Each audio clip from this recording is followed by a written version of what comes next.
Baik, selamat pagi semuanya.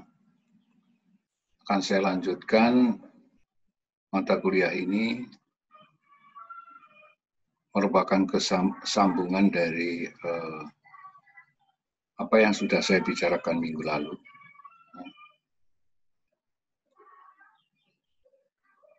Salam sejahtera, sehat-sehat semuanya.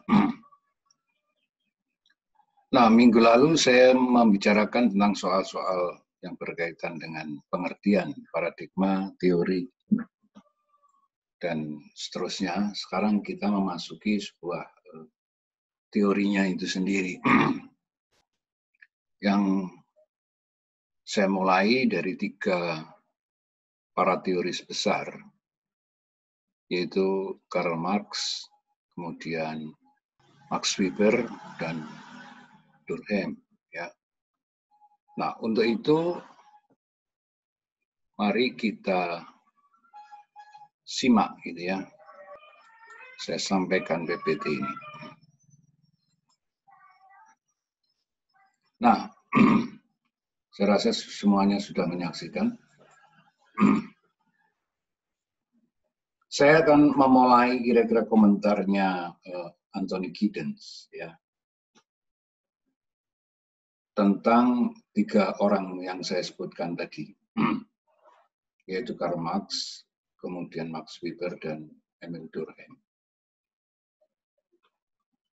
Dia mengatakan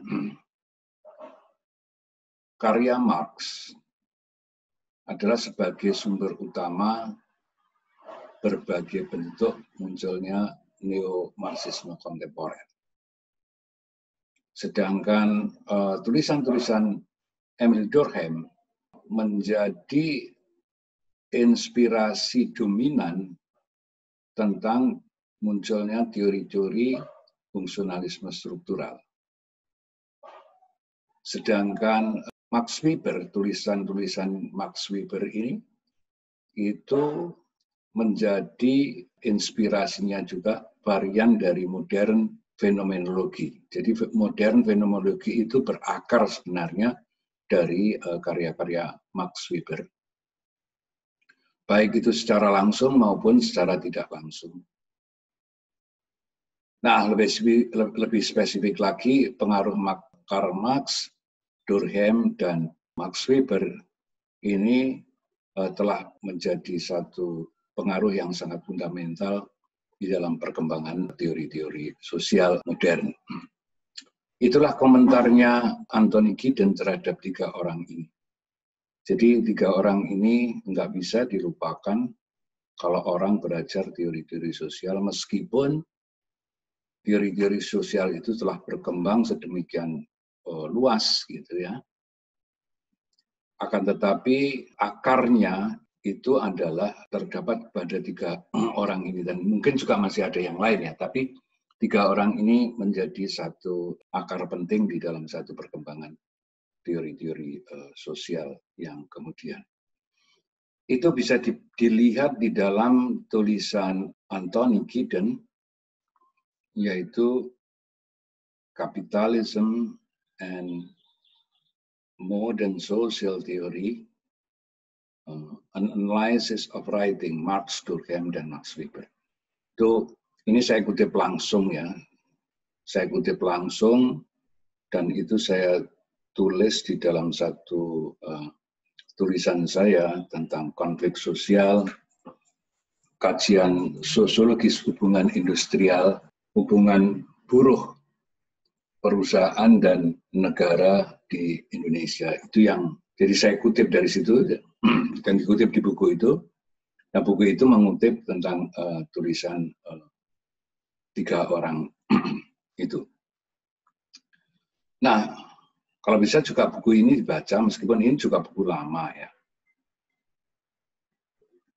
Nah, oleh karena itu saya kemukakan Karl Marx lebih dulu, karena dia lahir lebih dulu dari 2 orang itu, yaitu Durkheim dan Max Weber. Nah, Karl Marx ini lahir pada tahun 1818 dan meninggal 1883. dia lahir di Prusia, yang kemudian negara ini mengajak negara-negara yang kecil-kecil, ya, kerajaan kecil-kecil di Jerman, kemudian menjadikan satu kesatuan yang disebut dengan Republik Federasi Jerman. Karl Marx ini lahir dari keluarga kelas menengah Yahudi dan keluarga besar kependetaan Yahudi. Jadi kalau dilihat sejarahnya, orang ini sebenarnya cucunya Rabbi. Rabbi itu adalah pendeta dalam agama Yahudi. Ayahnya seorang lawyer yang akhirnya juga berpindah agama menjadi agama karena satu kebutuhan tertentu aja sebenarnya berpindah dalam agama Nasrani itu. Ya. Nah, Karl Marx ini menamatkan studi S3-nya di Berlin, studi filsafat, dia muridnya Hegel. Ya.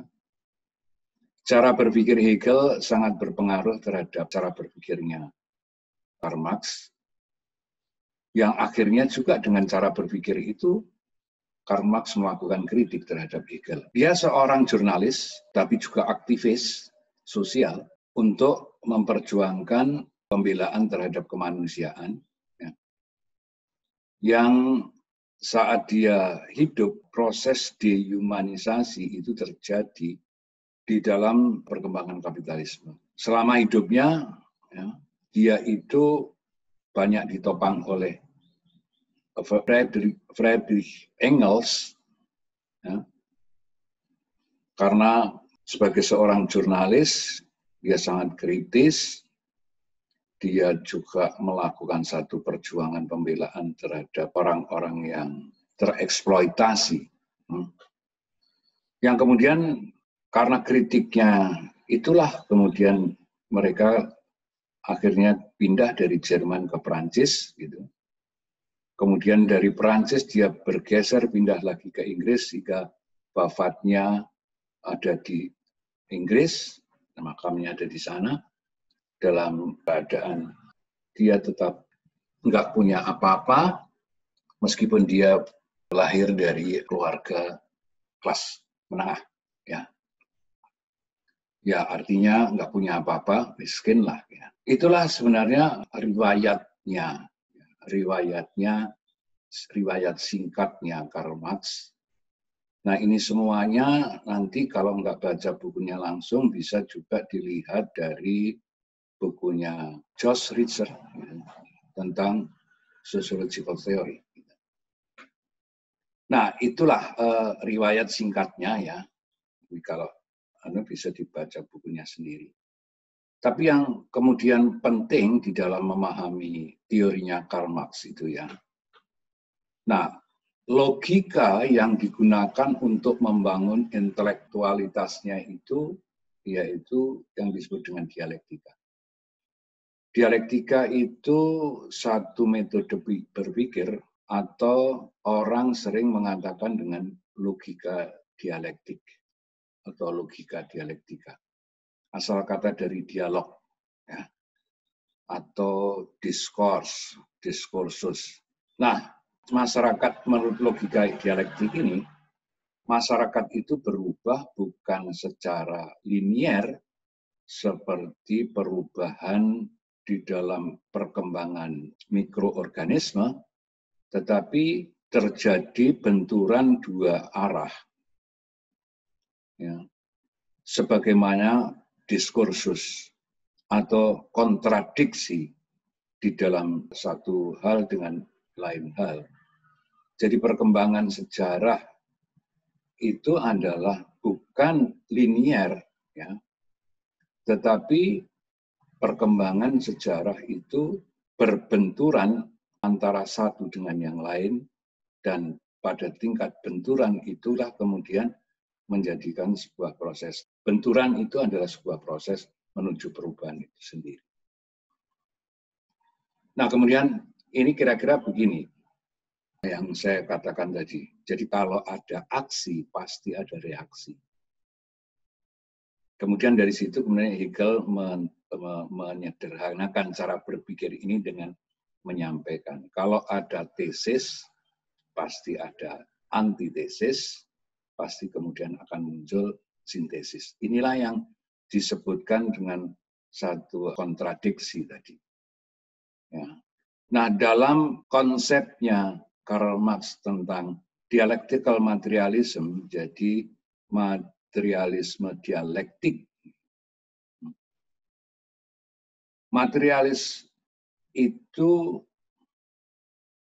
dunia materi yang dapat dilihat dengan indera. Itu adalah realitas yang disebut realitas objektif. Jadi materi itu adalah dunia yang sangat dilihat oleh indera. Jadi dia adalah mempersoalkan persoalan bukan kemudian dunia yang nggak dapat dilihat oleh panca indera, tetapi sangat empiris, dan empirisitas seperti itu adalah sebenarnya sebuah realitas objektif yang tidak tergantung pada pikiran. Meskipun Karl Marx dan Engels ini itu juga tidak menolak adanya realitas ide atau spirit gitu. Tapi sebenarnya yang dimaksudkan di dalam dialectical materialism, yaitu materialisme dialektik itu adalah kalau orang mengatakan bahwa kesadaran orang itulah yang menentukan dunia materi. Tetapi sebenarnya Karl Marx dan Engels ini enggak. Justru sebenarnya ide dunia kesadaran itu merupakan sebuah refleksi dari kondisi materi.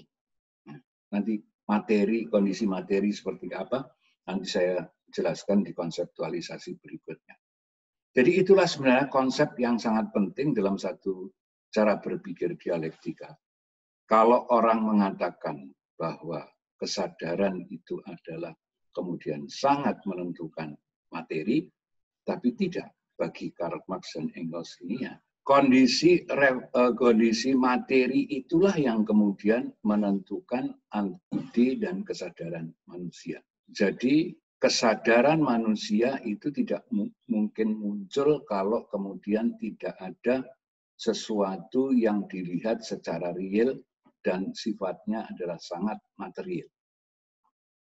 Jadi ide baru ada ketika kondisi objektif tentang materi tadi. Ini adalah kira-kira konsep dialektika adalah seperti itu. Jadi konsep dialektika itu ya kira-kira sama dengan bahwa dunia ini sebenarnya berubah karena ada sebuah benturan antara aksi dan reaksi. Jadi berjalan secara kontradiktif kemudian lalu berubah. Jadi implementasinya tadi sudah saya katakan bahwa kalau orang berpikir bahwa kesadaran mempengaruhi ada dunia materi, maka sebenarnya Karl Marx tidak, bahwa materi itulah yang kemudian membuat satu kesadaran manusia. Jadi itulah sebenarnya konsep di dialektika itu. Ini konsep dialektika ini adalah salah satu varian yang ada di dalam cara berpikir rasional. Ya. Cara berpikir rasional memang tidak hanya pada logika, tetapi pada logika dialektik atau dialektika, tetapi berpikir rasional itu juga terdapat pada logika formal yang kira-kira cara berpikirnya linier, yaitu biasanya mempersoalkan logika dalam logika formal itu adalah hubungan tentang kausalitas. Artinya bahwa sesuatu itu ada karena ditentukan oleh sesuatu yang lain. Nah, bagi Karl Marx tidak. Cara berpikir dialektik itu bisa, meskipun dia mengatakan bahwa kondisi materi itu berpengaruh terhadap kesadaran, tapi dia sebenarnya melakukan sebuah reaksi dari kira-kira cara berpikir orang di mana kesadaran atau ide itu berpengaruh terhadap materi. Nah, proses inilah yang kemudian sebut dialektika, yang berbeda, sangat berbeda cara berpikirnya dengan pikiran yang sebelumnya, yaitu tentang berpikir linier. Jadi berpikir dialektika itu adalah yang direaksi oleh Karl Marx itu cara berpikir. Kalau yang semula orang mengatakan berpikir itu melalui logika formal itu adalah linier, tapi di sini tidak gitu. Yang dimunculkan oleh dia adalah reaksinya ya. Reaksinya terhadap berpikir linier tadi bukan A menentukan B, akan tetapi juga sebaliknya B bisa menentukan A.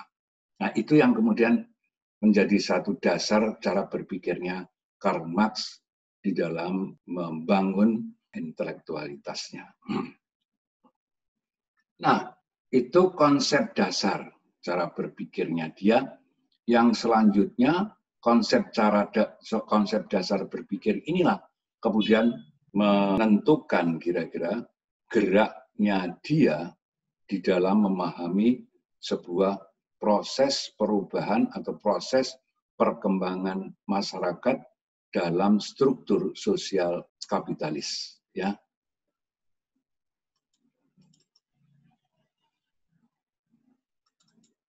Nah, kemudian berpijak dari konseptualisasinya dia tentang historical materialism. Jadi historical materialism itu adalah materialisme sejarah. Mungkin agak bingung.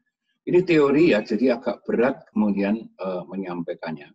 Saya mencoba bagaimana menurunkan sesuatu pemikiran teori yang sangat abstrak ke dalam satu penjelasan yang harapan saya bisa dipahami oleh para mahasiswa. Gitu ya. Nah, yang agak berat ini ya. Atau orang itu sering menyebutkan historical materialism itu dengan kata lain adalah sebuah materialist conception of history. Jadi kalau kita terjemahkan secara literal ya konsep materialis tentang sejarah. Tapi agak susah kalau itu dipahami. Tapi saya mencoba untuk kata tentang itu saya ganti dengan kata menjadi begini. Historical materialism itu saya konseptualisasikan jadi konsep materi yang menyejarah. Jadi yang menyejarah itu materinya gitu ya. Materi itu berkembang gitu ya dalam satu proses sejarah yang panjang gitu ya. Itu bukan berarti bahwa di dalam masyarakat yang sederhana itu tidak ada satu proses materi. Ya. Jadi menurut konseptualisasinya dia itu masyarakat itu berkembang melalui proses sejarah tentang hasil perkembangan kondisi materi. Jadi kondisi materi itu adalah berkembang dalam satu proses sejarah. Dan kondisi yang berkembang dalam proses sejarah itulah yang kemudian mempengaruhi ide, kesadaran, atau spirit juga. Oleh karenanya, perubahan kondisi materi itu dihasilkan dari proses kerja. Jadi proses kerja. Jadi yang dilihat adalah kerja. Kalau kita melihat satu masyarakat yang sederhana, itu proses kerja itulah menjadi sangat penting karena proses kerja itulah yang kemudian menjadi disebut berproduksi untuk menghasilkan sebuah kebutuhan. Jadi kalau orang tuanya itu pekerjaannya adalah hunting and fishing, maka generasinya kemudian ya untuk memenuhi kebutuhan hunting and fishing. Terus seperti kayak begitu, terus gitu ya. Jadi kemungkinan pada keadaan yang seperti itu, gitu, bisa tanpa ide. Tapi ide kemudian lalu bisa kemudian ide berubah dengan kerja seperti kayak begitu, maka sebenarnya tidak akan cukup memenuhi kebutuhan. Nah, lalu kemudian ada ide yang berubah. Jadi ide itu berubah karena ada sebuah materi yang kemudian dilakukan dalam satu proses produksi yang menghasilkan produk, gitu ya. Lalu berpengaruh terhadap ide. Oh, kalau begitu, kemudian materi kalau menghasilkan begini, sedangkan penduduk bertambah banyak gitu, maka harus ada satu perubahan ide untuk membangun, untuk mendapatkan sesuatu proses dalam proses produksi yang menghasilkan produk yang lebih banyak. Nah, kira-kira itu ya, jadi yang dimaksudkan oleh konsepnya Karl Marx dalam historical materialism itu, ya. Jadi sebenarnya ide itu adalah dibentuk oleh dunia materi. Jadi perkembangan sejarah itu bukan sejarahnya tentang ide, bukan sejarahnya tentang kesadaran, tapi sejarahnya tentang materi. Bagaimana perkembangan materi itu. Lalu kemudian memunculkan sebuah ide. Nah, yang persoalan materi itu di bagian pengantar sudah saya sampaikan gitu ya, dalam satu konsep mengenai mode of production, means of production, the relation of production. Nah, di sini letaknya gitu, yang disebut dengan historical materialism. Jadi tadi saya sudah cerita dalam satu masyarakat yang sederhana, kemudian cara produksinya seperti itu, alatnya juga sederhana, kemudian berkembang, dan itu sudah saya sampaikan di dalam satu bagian pengantar, gitu ya. Dan kemudian sampai kompleks berkembang di dalam satu masyarakat yang tahapannya lebih maju. Oleh karena itu, di depan gitu sudah saya katakan bahwa revolusi industri itu adalah sebuah perubahan cara-cara berproduksi untuk mendapatkan hasil produksi sebanyak-banyaknya guna memenuhi kebutuhan. Oleh karena itu, kemudian harus ada alat-alat produksi yang baru. Pada tingkat itu pula, hubungan-hubungan produksi juga sebenarnya lalu berubah. Itulah sebenarnya kemudian perkembangan inilah yang kemudian disebut dengan historical materialism, yang dimana dari perkembangan produksi yang semakin besar dengan menggunakan teknologi yang canggih, itulah yang kemudian mempengaruhi sebuah ide dan kesadaran manusia. Bayangin aja kalau materi tidak ada, bagaimana sebenarnya ide akan memikirkan apa? Orang akan melakukan kesadaran tentang apa? Jadi kalau kita ngomong kesadaran orang itu, gitu, baru kemudian ada dan dilihat kesadarannya itu jika ada aktivitasnya. Jadi aktivitas misalnya dalam bentuk kerja. Pada tingkat itu kita baru melihat sebuah kesadaran bahwa kesadaran bukan tiba-tiba ada tanpa ada satu proses materi yang digarap di dalam proses berproduksi yang disebut dengan kerja tadi. Nah, itu yang penting. Jadi di dalam mode of production, means of production, dan the relation of production itu, nanti satu konseptualisasi yang selanjutnya akan diceritakan kalau Anda mengikuti hubungan mata kuliah hubungan industrial. Jadi apa yang saya ceritakan di sini adalah sebagian aja. Yang paling penting untuk mengetahui bagaimana cara berpikir Karl Marx untuk menjelaskan sebuah perubahan sosial. Dengan perubahan sosial bukan seperti perkembangan mikroorganisme, tapi perubahan sosial merupakan satu benturan di antara sesuatu yang bersifat kontradiksi. Nah di situ. Oleh karena itu kemudian dalam perkembangan pikirannya itu basis itu menjadi satu bagian penting. Apa basis ini? Yang disebut basis itu adalah ya 3 hal tadi. Mode of production, the relation of production, mode of production, means of production, the relation of production. Ini adalah menyejarah. Dari masyarakat primitif, Marx menggunakan istilah itu. Masyarakat primitif, kemudian ada masyarakat feudal, ada masyarakat prakapitalis, kapitalis, sosialis, komunis. Jadi itu kira-kira stages of development bagaimana cara Karl Marx menyampaikan perkembangan masyarakat itu. Nah, pada satu basis ini ya, basis inilah yang kemudian saya tadi katakan, basis inilah yang mempengaruhi superstruktur. Superstruktur itu ada ide, ada agama, ada negara, ada kesadaran, ada dunia spiritualitas, dan seterusnya. Ini adalah yang disebut dengan struktur, superstruktur.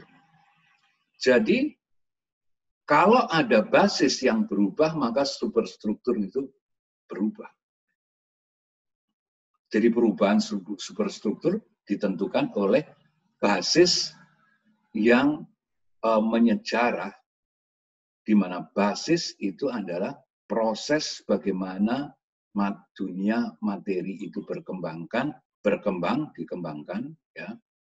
Dan dunia materi yang dikembangkan itu titik puncaknya adalah pada revolusi industri, yang kemudian menjadi titik tolak perkembangan hingga saat ini, di mana orang memproses barang, yaitu berproduksi yang sebanyak-banyaknya untuk memenuhi satu kebutuhan hidup, tidak hanya manusia, segelintir manusia, tapi manusia di seluruh dunia. Itu, nah pada tingkat itu ada hal yang kemudian menarik gitu ya.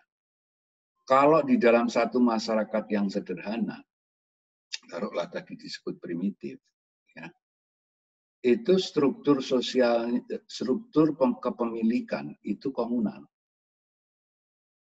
Jadi tidak ada kemudian individu yang punya tanah, tapi yang punya tanah itu adalah masyarakat adat lah kira-kira gitu. Jadi ada satu perubahan besar kemudian dari masyarakat yang seperti ini ke tahapan berikutnya yang disebut dengan masyarakat feodal. Masyarakat feodal itu adalah konsentrasi tentang pemilikan tanah. Nah, kok bisa begitu? Iya.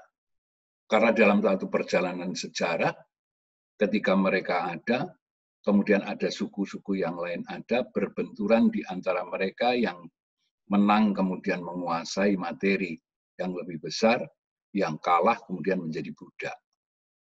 Terus ini berkembang kemudian sampai perjalanan kemudian menuju kolonialisme dan seterusnya, ya, dan kemudian berakhir setelah Perang Dunia Kedua karena industri membutuhkan sebuah pasar yang luas untuk menyebarkan, mendistribusikan hasil produksi industrialnya supaya bisa dibeli oleh penduduk yang sangat luas. Nah, kalau yang pertama itu ketika orang berproduksi menghasilkan barang, maka barang ini hanya memiliki arti sebagai nilai guna.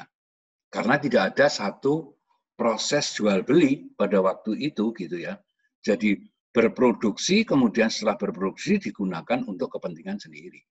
Nah, kemudian masyarakat berkembang sampai kemudian menuju proses revolusi industri, karakternya berubah.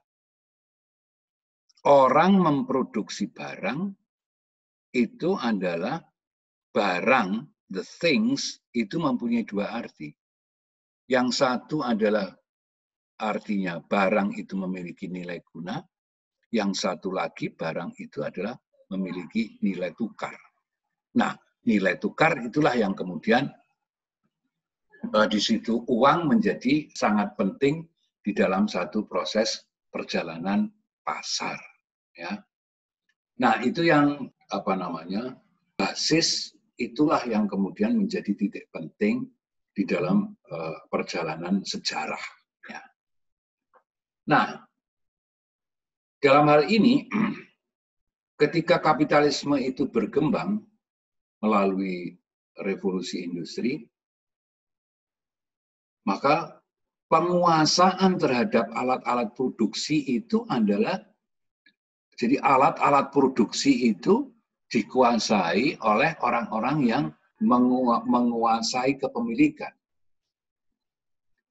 Nah, itulah kemudian orang-orang di kelas ini yang seringkali disebut dengan bourgeoisie.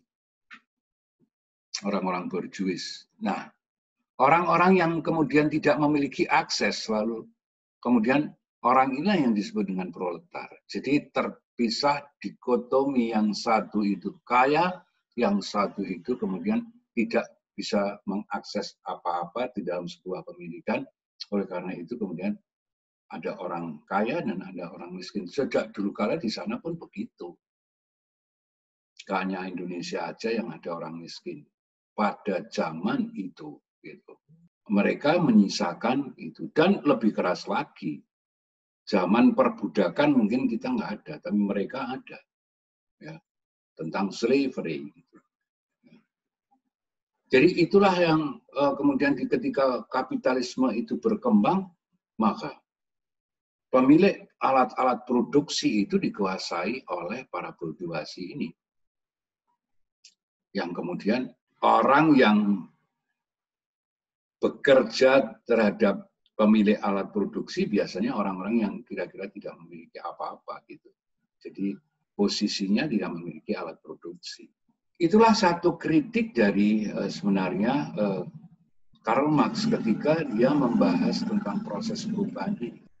Nah, oleh karena itu kritiknya terhadap sistem atau cara pengelolaan produksi dengan sistem kapitalis ini, ingat pengantar saya tentang kapitalisme itu adalah sebenarnya intinya pengelolaan sumber-sumber ekonomi produksi itu diserahkan kepada individu. Atau basis pemilikan semua barang-barang itu diletakkan pada individu. Berbeda ketika kita membicarakan seperti awal mula masyarakat primitif, individu tidak memiliki peran apa-apa di dalam kepemilikan. Tapi individu hanya melakukan proses kerja, sedangkan kepemilikannya itu adalah pada komunal. Yang kemudian diorganisir oleh ya pemimpin yang pada umumnya saat itu ya pemimpin yang sifatnya karismatis. Nah, dalam perkembangan itulah kritiknya, jadi kritiknya Karl Marx terhadap perkembangan kapitalisme. Karena alat-alat produksi itu dikuasai oleh individu, sebagian kecil individu, gitu ya. Dan kemudian melakukan satu proses produksi. Dalam satu sistem kapitalisme ketika individu itu menguasai alat produksi, maka sebenarnya terjadi kompetisi di antara individu satu dengan individu yang lain, kira-kira begitu, untuk memperebutkan sumber-sumber ekonomi produksi. Nah, perebutan sumber-sumber ekonomi produksi itulah yang kemudian siapa yang menang, ya mereka akan menguasai sumber ekonomi produksi. Nah, pada tingkat inilah yang sebenarnya ketika berkembang semakin luas, basis tadi, mode of production, relation of production, dan means of production. Maka di dalam satu tubuh kapitalisme, tidak mungkin akan menghasilkan sebuah pemerataan, kemakmuran. Ya, akan terjadi satu kemakmuran yang merata. Karena basisnya individu. Oleh karena itu, individu ini ya sebenarnya pada tingkat itu serakah. Ketika mereka itu menguasai tentang hak-hak kepemilikan yang disebut dengan individual property right. Dalam bahasanya Thomas Hobbes itu homo homini lupus. Jadi manusia itu adalah serigala bagi manusia yang lain. Nah, itu yang kemudian kritiknya Karl Marx terhadap kapitalisme. Oleh sebab itu, di dalam perkembangan berproduksi atau sebuah proses produksi, kapitalisme menyisakan satu agenda besar kemanusiaan yang tidak terpenuhi. Karena di dalam satu tubuh kapitalisme, di dalam sebuah proses produksi, selalu terjadi apa yang disebut dengan eksploitasi. Jadi, yang dieksploitir memang materi, tapi sebenarnya yang dieksploitir tidak hanya materi, bahwa hak orang lain yang semestinya menjadi haknya dalam satu hubungan produksi, ya, itu kemudian lalu diambil oleh para pemilik produksi. Nah, apa yang menjadi hak orang yang tidak memiliki alat produksi di dalam sebuah hubungan produksi adalah hak di mana mereka sebenarnya seharusnya menerima upah yang layak, tetapi kemudian lalu upah yang layak itu kemudian tidak dilakukan oleh para pemilik alat produksi. Nah, tentang hal ini nanti akan saya eksplorasi lebih detail itu ya, ketika saya membicarakan tentang hubungan industrial. Nah, ada satu konsep yang mendasar yang kemudian diapropriasi, diambil alih oleh pemilik alat produksi, yaitu tentang surplus value. Jadi pengambil alihan apa yang sebenarnya menjadi haknya para buruh, kemudian tidak diberikan oleh para buruh, tetapi kemudian diambil sebagai sebuah keuntungan dalam proses produksi. Besok saya jelaskan tentang surplus value, karena ini waktunya juga sangat pendek ya. Nah, kalau mau ikut ke yang lebih luas dan detail, nanti ada beberapa konsep yang harus saya jelaskan tentang konsep kelas, konsep buruh, konsep surplus value, dan seterusnya ya, labor force, political force, dan seterusnya. Anda bisa ikuti di dalam satu kuliah, mata kuliah hubungan industrial ketika saya menjelaskan tentang hubungan kelas. Ya.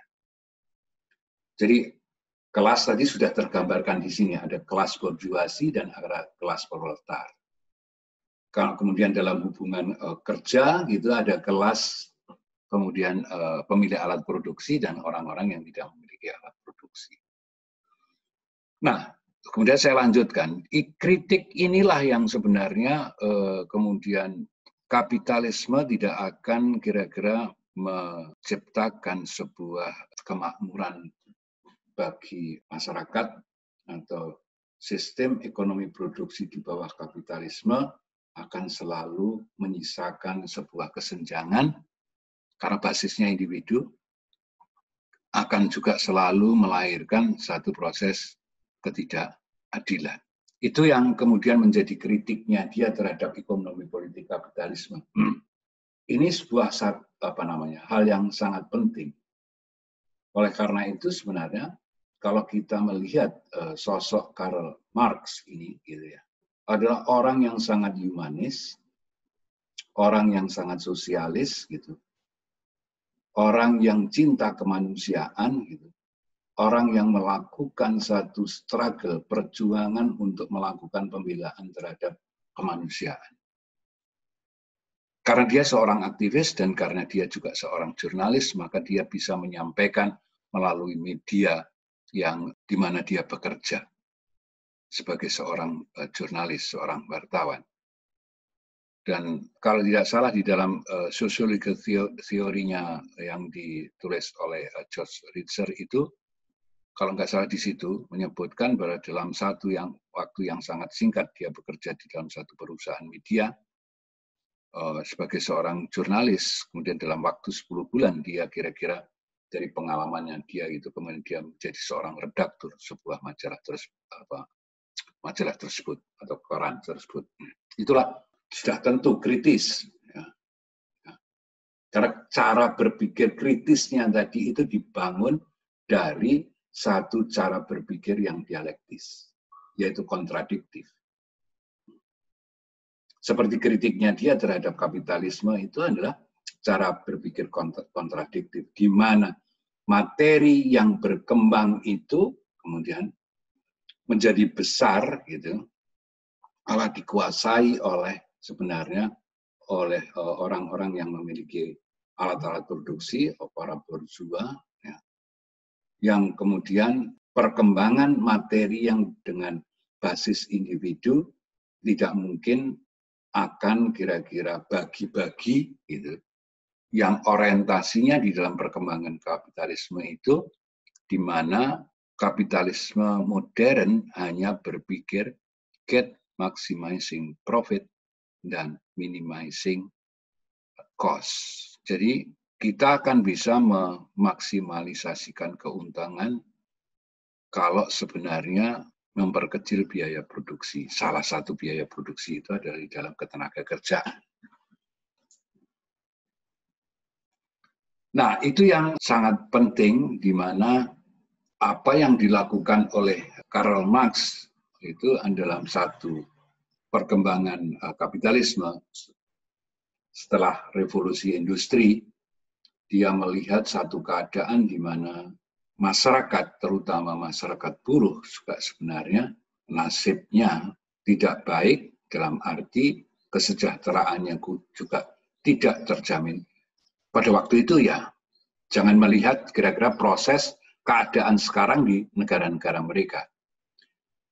Ada satu kemungkinan besar mereka berubah, ya, menjadi mempromosikan humanisme bukan karena mereka para bourgeois itu adalah orang-orang yang sangat dermawan, tetapi kedermawanan mereka itu juga sebenarnya merupakan satu fungsi produksi agar produksi mereka tidak berhenti. Kalau sekarang kemudian adalah ada di dalam kehidupan yang sekarang bahwa ada terminologi tentang corporate social responsibility, mereka sebenarnya memberikan itu semuanya ke komitmen tentang pertanggungjawaban sosial perusahaan terhadap masyarakat. Itu juga bukan berarti kebaikan hati perusahaan, tapi itu adalah satu strategi untuk mendapatkan satu lisensi kepada masyarakat. Kalau tidak, kan masyarakatnya ngamuk. Nah, hal-hal seperti kayak gitu, itulah sebenarnya tidak ada kemudian uang yang dikeluarkan dengan secara gratis. Uang yang dikeluarkan adalah dalam rangka untuk mendorong get maximizing profit. Nah, itu ya yang kemudian menjadi kritiknya Karl Marx terhadap perkembangan ekonomi dalam sistem ekonomi politik kapitalisme. Nah, saya tadi sudah sebutkan, Marx itu adalah seorang sosialis yang melakukan perjuangan terhadap kemanusiaan, bereaksi terhadap aksinya negara dan yang berkoalisi dengan pasar atau pemilik alat produksi, atas ketidakadilan mereka dan menciptakan satu kesenjangan dalam menggapai kesejahteraan masyarakat secara luas. Dulu pasar pernah berjanji bahwa kesejahteraan serahkan kepada mekanisme pasar. Ternyata pasar tidak bisa memenuhi janji itu. Bagaimana bisa memenuhi janji dalam satu sistem produksi kapitalis di mana penguasaan tentang produksi terjadi kompetisi yang luar biasa di antara individu satu dengan individu yang lain. Nah, berkompetisi untuk berproduksi dan berkompetisi untuk menjual barang yang lebih murah. Karena mereka juga kemungkinan antara individu satu dengan individu yang lain itu membuat produk yang sama. Nah, barang bisa dijual dengan murah dan bisa dikonsumsi oleh masyarakat kalau biaya produksinya kecil. Nah, itulah kemudian terjadinya eksploitasi. Nanti di dalam satu hubungan produksi, terutama hubungan industrial gitu, itulah yang kemudian bahwa proses produksi itu sebenarnya proses konflik kepentingan. Ya. Di mana sebenarnya kepentingannya majikan, owner itu adalah get maximizing profit, sedangkan perjuangan buruh itu adalah untuk mendorong agar kesejahteraan mereka jauh lebih baik dari yang semula. Nah, ini adalah kontradiktif. Ini adalah kepentingan yang kemudian kalau buruh kesejahteraannya tinggi, maka itu akan memperbesar biaya produksi. Nah, itulah kira-kira yang saya bisa ceritakan tentang Karl Marx pintas. Ya. Nah, mungkin ini akan kemudian dieksplorasi secara lebih dalam dan detail dalam satu mata kuliah teori-teori sosial dalam satu semester, kemudian yang dibahas banyak.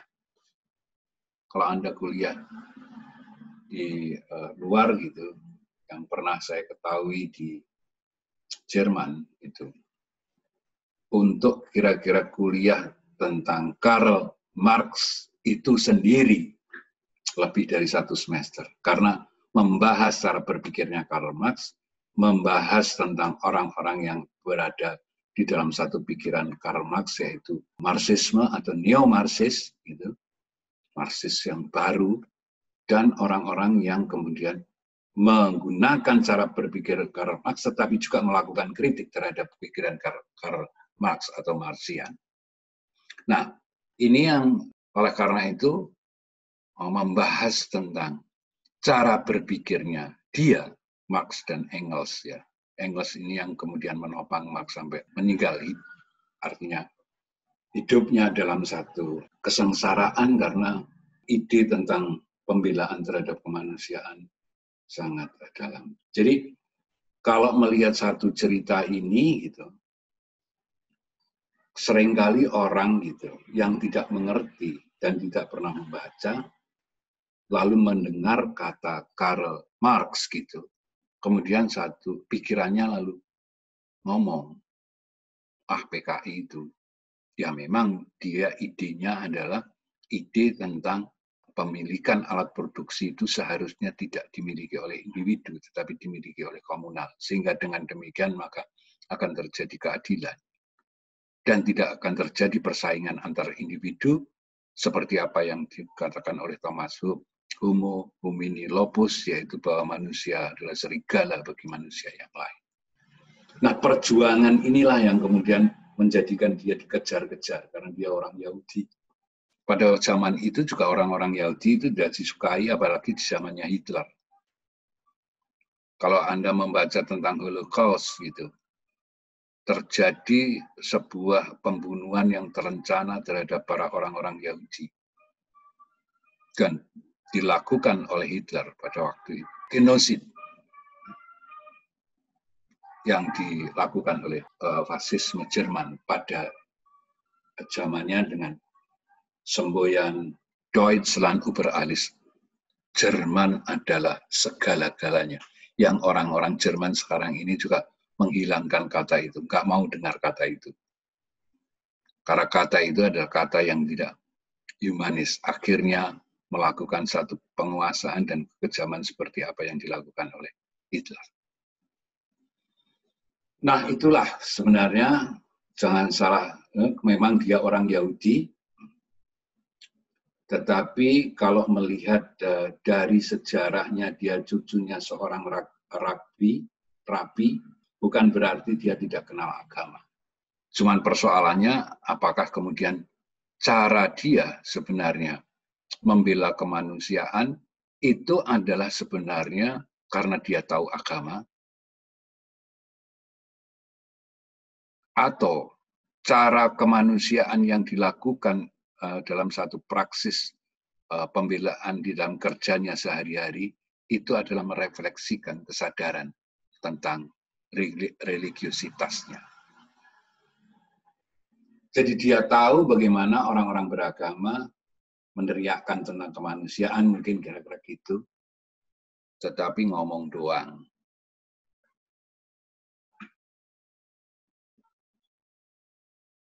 Nah, dia kemudian kesadaran melakukan kerja itulah yang kemudian menunjukkan sebuah kesadaran dia tentang religiositas.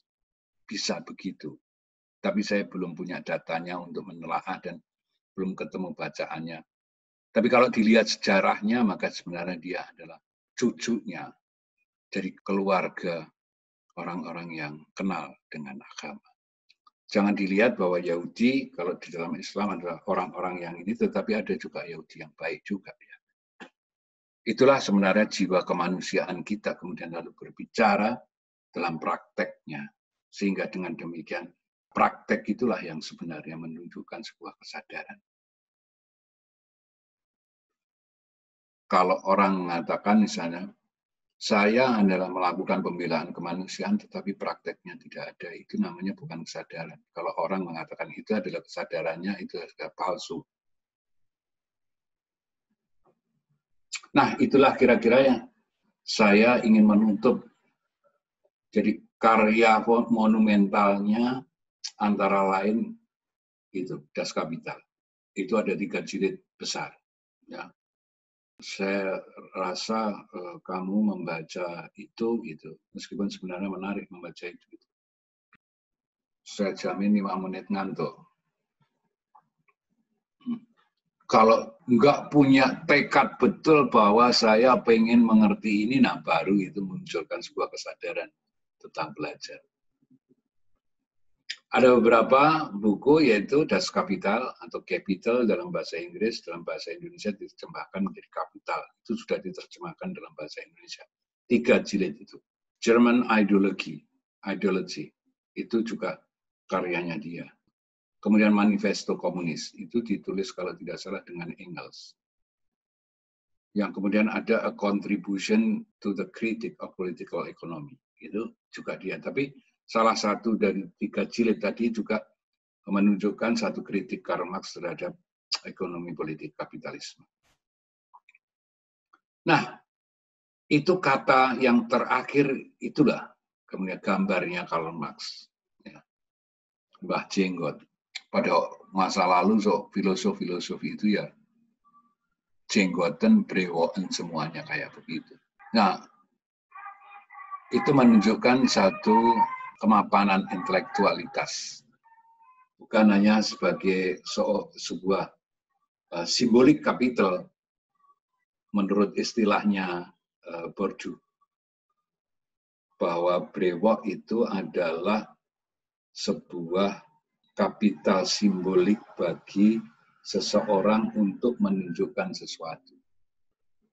Tidak, tetapi memang itu mencerminkan sebuah kira-kira kepiawaian, mumpuninya cara berpikir dan kemudian sikap politik di dalam satu kerja mereka, gitu ya. Dan pada umumnya para filosof pada saat itu adalah Mbah Jenggot semuanya. Ya. Tapi ini Mbah Jenggot yang menurut hemat saya mempunyai satu komitmen kemanusiaan yang hingga matinya pun miskin. Ada satu kata yang saya nggak pernah lupa sampai mati, yaitu di bawah itu. Die Philosophen haben die Welt verschiedene interpretiert, aber es kommt darauf an, die Welt zu verändern. Jadi ini sebenarnya kritiknya Karl Marx terhadap para filosof dan para ilmuwan pada waktu itu. Para filosof itu haben die Welt verschiedene interpretasi, memperdebatkan, menginterpretasikan dunia yang berbeda-beda. Jadi maksudnya adalah berdebat tentang dunia dengan cara pikir yang berbeda-beda. Aber es kommt darauf an, tapi apa yang penting dalam itu adalah bagaimana merubah dunia. Jangan ngomong doang, tapi bagaimana tindakan kita untuk melakukan merubah dunia. Itulah sebenarnya ciri dari seorang aktivis. Perubah dunia itu adalah paling penting karena itulah yang mencerminkan sebenarnya bagaimana kerja. Jadi kalau ngomong aja gitu sebenarnya tidak tampak di dalam satu perbuatannya, maka sebenarnya ya ngomong doang. Tapi memang ya para ilmuwan itu kerjaannya ngomong. Dia tidak hanya seorang intelektual, tapi dia bukan kerja di perguruan tinggi ya. Tapi dia bekerja sebagai seorang jurnalis dan dia juga pada akhirnya, pada dasarnya dia adalah seorang aktivis. Jadi kalau melihat dari kata terakhir adalah yang penting bagaimana merubah dunia. Itu adalah dalam rangka penyelamatan terhadap kemanusiaan yang tereksploitasi. Karena pada waktu itu kemudian muncul apa yang disebut dengan eksploitasi delong parlong atau exploitation by man to man. Itulah saya tutup kuliah ini. Semoga bisa dipahami karena ini memang agak berat gitu untuk memahami ini ya. Dan semoga sehat-sehat semuanya. Saya tutup, sekian. Selamat pagi.